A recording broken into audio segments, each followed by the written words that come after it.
She was roped to an old splintered fence behind a saloon, wrists raw, arms stretched high like the broken wings of a bird someone meant to forget. The mud had swallowed her bare feet. Her dress, just scraps of muslin hanging onto bone, clung to her like soaked parchment. She couldn't have been more than 12, skin dark as river stone, frame thin as a willow switch, and quieter than breath in a graveyard. Nobody asked her name. Nobody cared. Men stood around smoking, laughing, spitting tobacco juice into the dust. They weren't here for her. Not really. Cards were being dealt inside. Girls were upstairs. Whiskey ran cheap, and souls ran cheaper. But a black child lashed in broad daylight? That stirred something. Not compassion, curiosity. And in the worst ones, appetite. One man stood leaning on a splintered hitch post, jerky between his teeth, eyes narrowed against the wind. "Gambler's kid," he said through his chew. "Owes every man in town. Girl's the only thing he's got left to bargain with." No one flinched. No one asked why. Then, like smoke through sagebrush, came a rider. Dust peeled back as the horse slowed. Rider tall, coat worn thin at the elbows, hat pulled low over eyes that didn't blink more than they had to. Jesse Booker, pushed 40, skin sun-worn, jaw carved from a harder life. A black rancher on land too dry and a back too broken to fix it. He wasn't heading into town, just passing through to sharpen tools and maybe pick up feed. But as he crossed behind the saloon and saw her, head bowed, shoulders trembling, wrists bleeding against hemp, his horse stopped cold, without command. Jesse sat still. No words, no movement, just the sound of wind scraping old wood and the girl's shallow breath. $10, barked a voice. For the girl, 1 week's work or permanent, your pick. She don't eat much. A man with breath like sour mash stepped forward.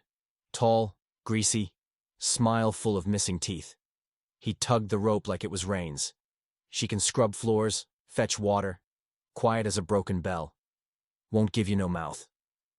The girl didn't lift her eyes, didn't twitch. The crowd. They drifted. No one wanted to watch what might come next. Jesse dismounted slow. Didn't look at the gambler. Didn't speak. Just reached inside his coat and pulled a folded cloth, heavy with coins. The gambler eyed it. 12? 15, Jesse said, voice like gravel. But I ain't buying, just paying off your debt. The gambler snorted, tossing the rope into the dirt. Same damn thing. Jesse walked over, pulled a pocket knife, and cut the girl loose. She fell forward, knees buckling. He caught her, not gently, not cruelly, just firmly. She blinked up at him once, eyes wide, vacant, unreadable, and looked away. No tears, no sound, just that hollow, invisible weight kids carry when they've learned early not to expect rescue. They rode out in silence. He gave her the mule, didn't put her behind him. Let her ride on her own, reins loosely tied to his horse. She didn't look back. Just gripped the saddle horn like it might vanish, and stared into the dust, face blank as the town behind them swallowed her screams without ever hearing them. "Don't put me in the barn," she murmured, voice barely cutting the dark. Jesse's hand eased off the rifle. "I won't." She hesitated. "I've been locked in before." He gave a slow nod, saying nothing. She walked back to the cot and curled up the same way she'd been tied days earlier, arms around her stomach. Like pain was still there even without the rope. Neither of them slept. By dawn, frost had ghosted the windows. Sunlight spilled in blood-orange streaks across the floorboards, and Jesse's hands trembled slightly as he filled the kettle. He told himself it was the cold, not the girl in the next room who hadn't blinked all night. She was awake when he stepped in, hadn't moved from the cot, eyes fixed on the ceiling like it held secrets. Jesse didn't ask questions. Life had shown him too many men who'd done worse with less cause. He figured if the first thing out her mouth wasn't her name, wasn't hungry, but don't lock me away, then maybe that was all the story he needed. She rose with the light. No call, no voice raised, just instinct, the kind built into kids who'd been punished for guessing wrong. Her blanket was halfway off, but she lay still, like even warmth was something she wasn't allowed to trust. Outside, Jesse split kindling near the shed, the steel bite of his axe echoing through the canyon like a warning to whatever cold might try and settle again. She stood at the porch's edge, unsure if she was supposed to ask permission. In the end, she did neither. He jerked his chin. "Corn's in the sack. Chickens'll be waiting." She didn't respond, just walked barefoot into the frost, the grass sharp as needles. When she came back, her hands were red and raw, hay sticking to her skirt. She didn't complain, just sat down on the steps, knees hugged tight to her chest, eyes on the road like something, or someone, might come riding out of the horizon to claim her again. Jesse didn't speak until breakfast. He baked once a week, not well, but enough. Today the loaf had come out warm. The smell wrapped the house like memory. He laid a chunk on her plate with a spoon of honey beside it, pretended he wasn't watching. She stared at it like it might disappear. "You can eat it." "All of it?" He nodded. "That's what it's for." Her fingers hovered, hesitant. She tore a piece, lifted it, then paused. "Should I save some? There'll be more later." She looked at him long, like she didn't believe that could be true. He didn't push. Just leaned back in his chair and sipped coffee, eyes on the land outside like it might answer something he couldn't name. Afterward, she cleaned like it was survival, swept the same spot 3 times, scrubbed the stove till it shone, folded the blanket on the cot again and again. Jesse tried to stop her, but every time he opened his mouth, her shoulders tensed, ready for a belt that never came. "She don't even know what to do with kindness," he muttered to no one but the silence. Days passed. Not peace. Just routine. She followed him when he mended fences. Kept up, even when a sharp stone tore her knee. He handed her a cloth. "Hurts don't mean you're weak." She wiped the blood without a sound. By the 4th evening, he found her crouched under the barn wheelbarrow, not asleep, just hiding. "If the door locked," she started, then stopped. He crouched, voice steady. "Nothing locks here." She didn't reply. But the next night, she slept nearer the fire. She didn't ask for anything, not safety, not stories, not even softness. But she noticed everything. The first time she laughed, it cracked the silence wide open. Jesse had burned the cornbread again, black crust, smoke curling up like a surrender flag. He scraped the pan with a groan. Died a noble death. That line, simple as it was, caught her off guard. She let out a sharp snort before she could catch it, then clapped her hand to her mouth like she'd broken a rule. Jesse didn't laugh back, but he gave her a slow side glance and a twitch of a smile. "Was starting to wonder if you had a laugh in you." She didn't answer, but she grinned behind her palm like she'd just remembered how. That same week, a trapper stopped by. Grizzled, dirty coat, eyes too quick. He nodded toward her. "You hiring now?" "No," Jesse said without looking up. The man grunted.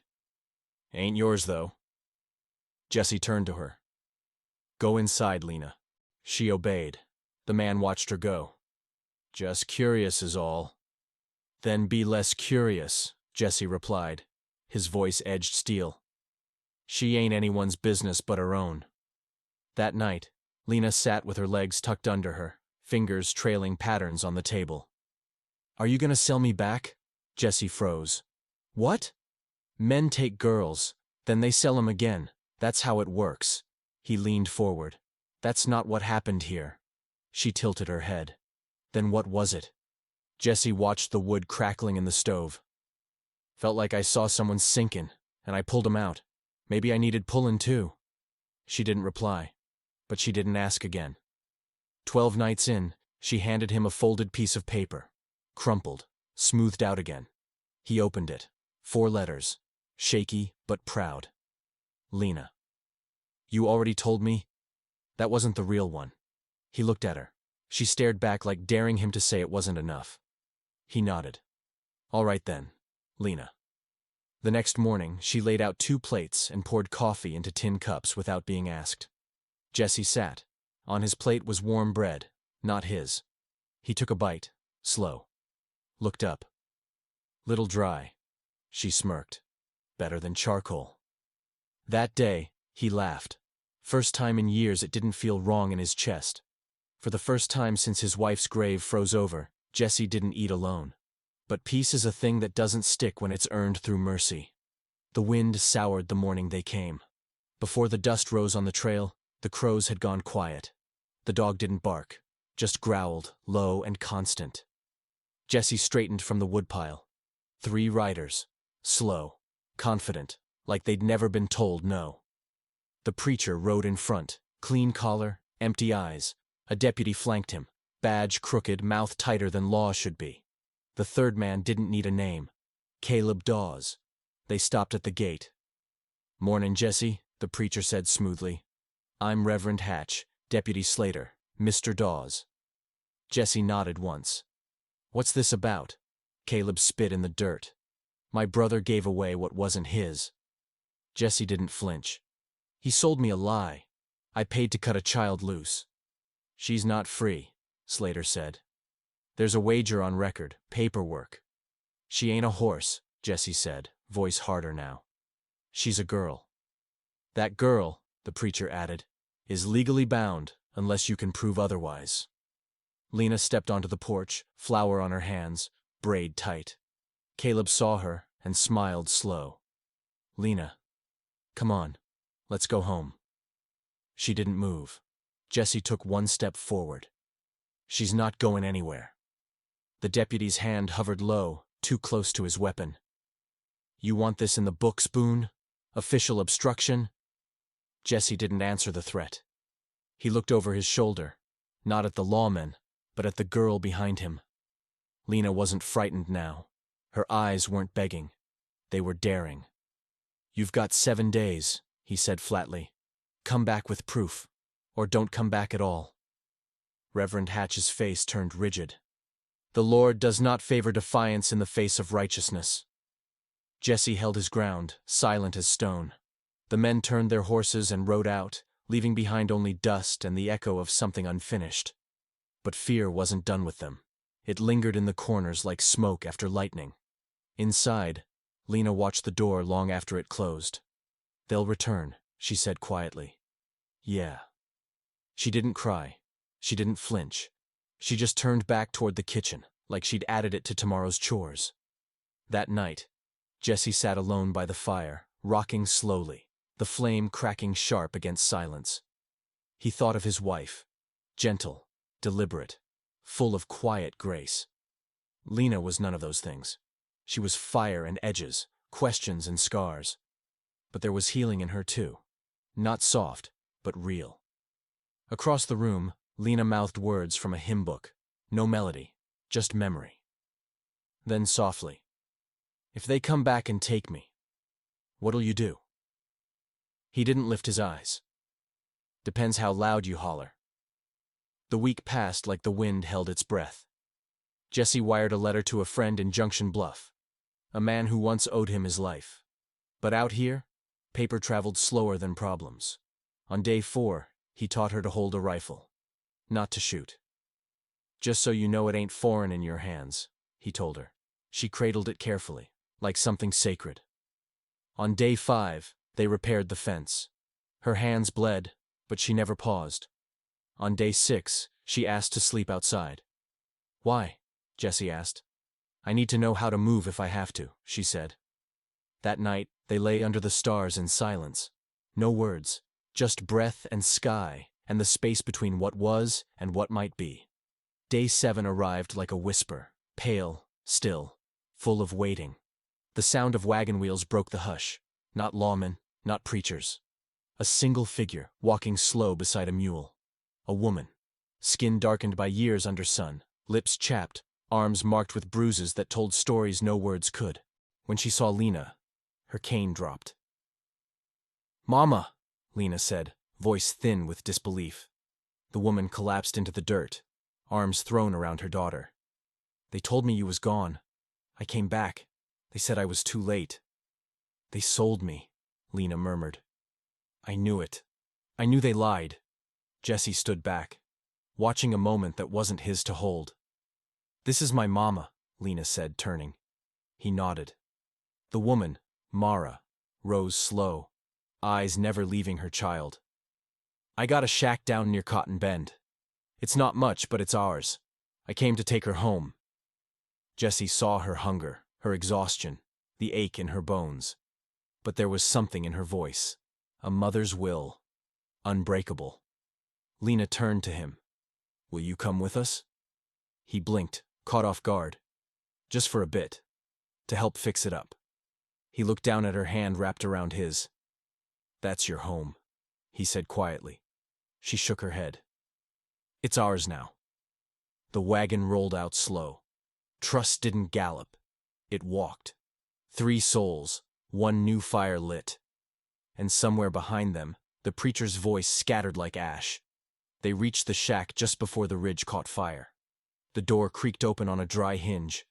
Inside, sparse but standing, a single cot, swept floor, cracked shelf with old jars. On the wall, tacked with a bent nail, hung a child's drawing. A stick woman, a smaller girl, a red house where the color had faded into memory. She kept it, Lena whispered. Her mother's voice cracked. It was the only thing I didn't lose. Jessie said nothing. He lit a fire, gentle and deliberate. Flint struck. Dry bark caught. Silence settled around them, not emptiness, just something waiting to be heard. That night, Lena cooked. Flatbread, beans. Her mother stirred once, smiled weakly and said, "It smells like it used to." By dawn, smoke changed the sky. Not cooking smoke. Wildfire. Jessie bolted upright. He saw the western ridge glowing orange, the wind alive with heat. He ran to the door. Lena was already outside, barefoot in the frost. It's moving, he nodded. Wind's dragging it east. If it crosses the canyon, it'll take us with it. Mara stumbled out, coughing. What do we do? We run, Jessie said.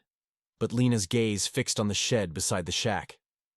My books, Mama's papers, they're in there. Jessie glanced up. The fire climbed higher, faster. Not worth your life. What if we can't come back? Lena asked, voice thin. Mara's face collapsed. Jessie stepped forward. I'll go.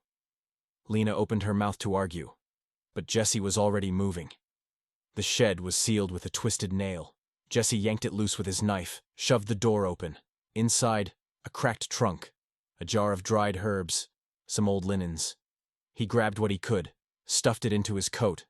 Ash was falling by the time he sprinted back. They rode hard. The fire crowned the ridge and roared. Trees went up screaming. Smoke swallowed the sky. Mara cried softly. Lena didn't. She watched it burn and whispered, "It took everything." Again, Jessie looked over. Not everything. By dusk, they reached a creek where the water still ran cold. They camped near the rocks. No words for a while, just firelight and the soft snap of pine. Later, Lena leaned against a sun-warmed stone beside Jessie. I thought coming back would fix something, she said. It did. She looked at him. The fire took everything. Jessie shook his head. Fire only burns what's already dead. Don't kill what's still living. She went quiet, like the thought had to sink deep. I thought seeing Mama here would feel right, she said. But it didn't. All I saw was what we lost. That don't mean it ain't worth remembering, Jessie replied. But you don't gotta carry it with you. She didn't answer. But when he stood, she stood too. By morning, they returned.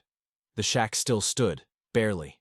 One wall charred, roof slumped, the smell of ash hanging like a question. Lena walked slow. Then near the stump out front, she saw it. A book. Burnt at the edges but intact. She picked it up, blew the soot from the cover. Opened it.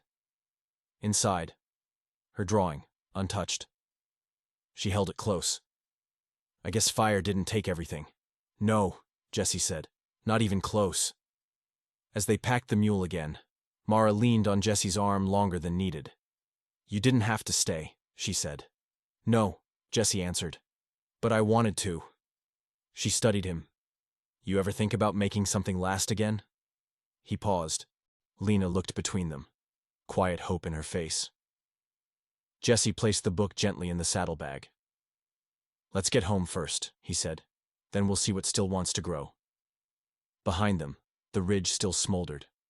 Ahead, the air smelled like rain. The word thief was burned into the door, black and crude. The rifle was gone. His ledger, too. Jesse stood still, reading the message in ash. Mara gasped behind him, hand over her mouth. But Lena stepped forward, fingers brushing the scorched letters. "They want us scared," she said. "That's all this is." Jesse looked at her, really looked. Something in her face had changed. She wasn't a frightened girl anymore. The fire hadn't just taken. It had given something too. What stood before him now was steel wrapped in skin. "We're not running again," she said. "No," Jesse replied. "We're not." They began with the small things. Mara righted the broken chairs. Lena spread out hay that hadn't burned. Jesse hammered the front step back into shape. Each nail slammed into wood like a promise. No more running. Not from fire. Not from men. That night they took turns keeping watch. Jesse sat by the fire with the shotgun across his lap. Mara leaned against the wall, blade hidden in her sleeve. Lena stayed up without being told. She didn't pace. She didn't blink much either. She watched the door like it might try something. At dawn there was a knock. Not loud. Just steady. Jesse rose, shotgun ready. On the porch stood Hank Sutter. Weathered face, calm eyes. He didn't flinch. "Word's gotten around," Hank said. "Some say you stole her. Others say you saved her. I know which I'd believe." Jesse lowered the gun. "I brought nails," Hank added, raising a sack. "We'll need more hands if we're fixing fence." Behind him stood 3 others. One with wire, one with blankets, one holding stew. Mara stepped out slowly. Hank tipped his hat. "Ma'am." Lena stood on the porch, arms folded, saying nothing, watching everything. By noon, there were a dozen people rebuilding. No questions. Just work. Then Caleb Dawes came. Alone. No badge. No preacher. Just that sour smirk. He dismounted slow, eyes scanning the yard. "Looks like you got a party," he sneered. Jesse didn't reach for the gun. He stepped forward, steady. Caleb spat in the dirt. "You think this changes anything? She's still marked, still property. You got no papers." "She's not property," Jesse said. Caleb laughed. "You gonna marry her mama? Make it legal that way? You really want a burned-out widow and a bastard brat?" Lena stepped down from the porch. She didn't speak. She slapped him across the face. Hard. The sound echoed clean through the hills. Everyone froze. "You don't get to speak about my mother," she said. Voice calm, clear. "And I don't belong to you." Caleb grinned, hand twitching near his belt. Jesse stepped beside her. "She's not wild. She's brave. That's more than I can say for a man who only shows up once the fire's out." Caleb's hand hovered, but too many men stood behind Jesse now, watching, silent. He backed off, mounted up. "You'll regret this," he muttered. "No," Jesse said. "I won't." When he was gone, Lena's hands still trembled. "I was scared," she said. "I know. But I didn't run." "No," Jesse said. "You didn't." That night they ate beside the fire. Mara hummed an old lullaby. Lena rested her head on her mother's shoulder and didn't flinch. Later, Lena looked up. "Do you think I'm still broken?" Jesse didn't answer. He stood, opened the old cabinet, pulled out his wife's carving knife, held it out. "It's not about being broken," he said. "It's about what you do after." She took it, held it like something sacred, and smiled. Not because she was fixed, but because she wasn't hiding anymore. Years later, when Lena rode into town with her own name on the ledger, no one called her wild. They called her Boon. Because names are earned. And fire? It only wins when nothing grows back.